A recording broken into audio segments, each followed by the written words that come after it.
Hey guys, it's Drew. In this second installment of NB Chat, we're focusing on what the gender non-binary is. So first, to understand the gender non-binary, you have to understand the gender binary. And the gender binary is a system that society pushes on people that you have to fit into a certain category if you have certain genitalia, and you have to identify a certain way and act a certain way and express yourself a certain way. And it's the idea that being a woman means you have to be feminine, you have to stay home, and you have to take care of your family. And being a man means you have to be manly, you have to go out and make money, you have to not show emotions. And this is very damaging. It's important to understand that masculinity and femininity are separate from gender. One has to do with gender expression, and one has to do with gender itself. Gender itself is just what you like to be referred to as, what your pronouns you prefer. Like, if you want to be called a girl, if you want to be called a boy, if you want to be called a person, if you want to be called something one day and then something the other day. But then gender expression is like, if you want to paint your nails like I did, this is very feminine. Or if you want to wear eyeliner, or if you want to act masculinely and wear a tux and a tie. Which I almost messed up there because I almost said manly, which is a problem because the gender binary is pushed into people since we were born, because society tells us and tells us again, and advertisements and TV companies and models and just all the media out there, they push this gender binary on us, which is very damaging because you have to unlearn that to truly understand gender and understand sex and understand like who you are if you aren't cisgendered.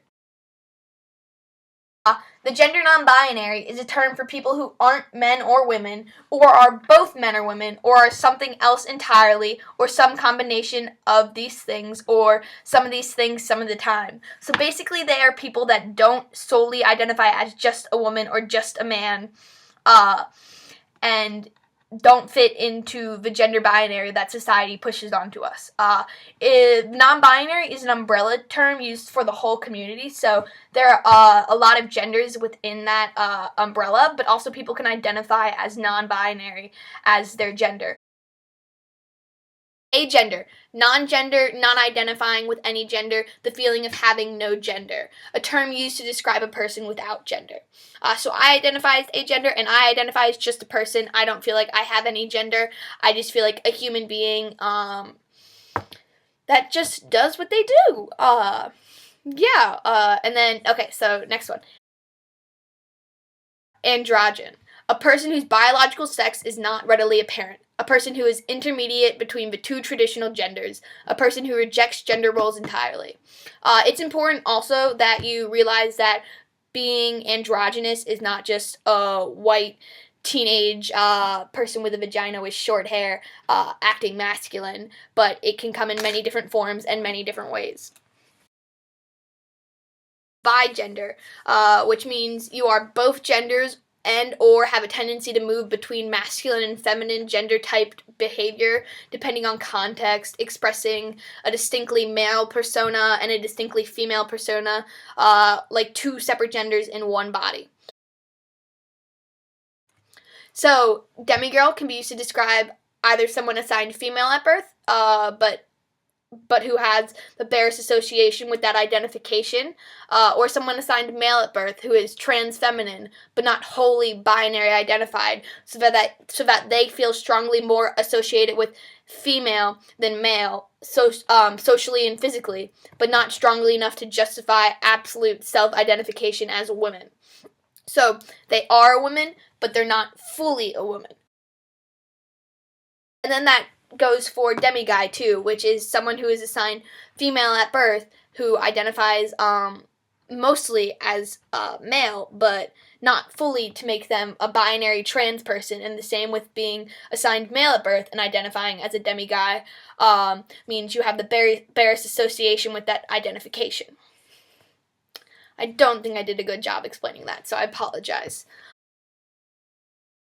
Gender fluid, referring to a gender identity that changes over time or situation, that might be one thing another day and might be another thing another day. So if you're bigender and you move fluidly between genders, you could also identify as gender fluid because your gender is fluid and it changes. Genderqueer can be used by pretty much anyone in the non-binary community that wants to use it, because it can sometimes, not always, it depends how the person feels if they want to use that label. Like, I don't like using genderqueer, but if you're someone that identifies like with 2 or more genders, like you're bigender or you're trigender or pangender, if you're someone who identifies without, if you're someone who doesn't have a gender, non-gendered, genderless, agendered, neutrosis, if you're someone moving between genders with a fluctuating gender identity, so like your gender is fluid, or if you identify as a third gender or an other gender, which includes people that don't like to even have a gender and just like to be referred to by name. Intergender is a person whose identity is between genders or a combination of genders.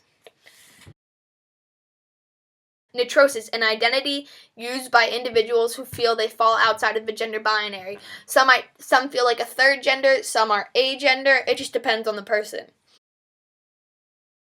Pangender, a person whose gender is compromised of many genders or gender expression. So they like to act very masculine or very feminine, or they are a boy and they are a girl and they're a lot of things at once or at different times. This is one of those definitions that I'm not 100% sure on, and I haven't seen a lot of information on what pangender is. So if anyone would like to contact me and educate me on this, that would be actually great. So thank you if anyone does that in advance. Transmasculine, a term used to describe those who are assigned female at birth who feel wholly disassociated with the female gender identification and are, if not wholly male identified, are at a place much closer to that end of the binary spectrum, either through a preference towards physical or behavioral masculinity, or through being in a state similar to that of a demigod. And then there's transfeminine, which is a term used to describe those who are assigned the male gender at birth, but who feel wholly disassociated from male gender identification and who, if not wholly female identified, are at a place much closer to that end of the binary spectrum, either through a physical preference or a behavioral preference of femininity. There's quotation marks around femininity because it's also important to realize that femininity isn't attached to being a woman, and it's not, those two things aren't codependent on each other. I think this is pronounced ally gender, but it's someone who identifies their gender as other or apart from all the existing genders and don't have a label for their gender or don't need one. Gender variant, which is someone whose gender is varied either in a fluid or static way, depending on the person. That was a list of all the non-binary genders that I have seen in my research. If one of these definitions isn't correct or if I left out a gender in any way, please message me and let me know. I will correct myself or share that information one way or another. But thank you guys for watching, and I hope this was educational.